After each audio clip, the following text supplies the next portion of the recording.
एक गांव में चमचम नाम की एक बिल्ली रहती थी। चमचम बहुत चालाक और बहुत लालची थी। वो हर घर जाकर दूध मांगती और जब सब सो जाते तो चुपचाप मक्खन और मांस भी उठा लाती। लेकिन चमचम कभी संतुष्ट नहीं होती थी। बस थोड़ा सा और वो हमेशा यही कहती।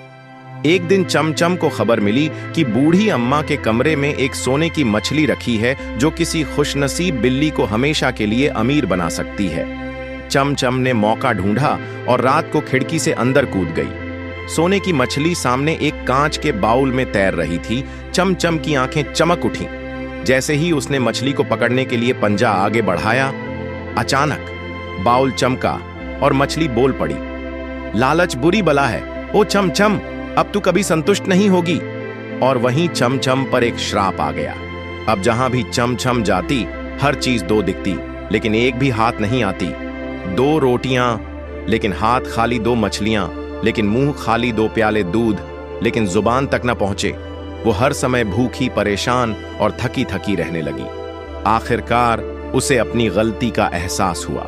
वह अम्मा के पास वापस गई और रोते हुए माफी मांगी।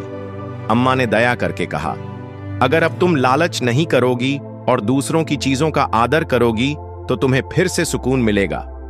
चमचम ने सच्चे दिल से वादा किया और तब से वो सिर्फ अपने हिस्से पर संतुष्ट रहने लगी। अगर आपको कहानी अच्छी लगी हो तो वीडियो को लाइक कर दीजिए और चैनल को सब्सक्राइब करना ना भूलिए।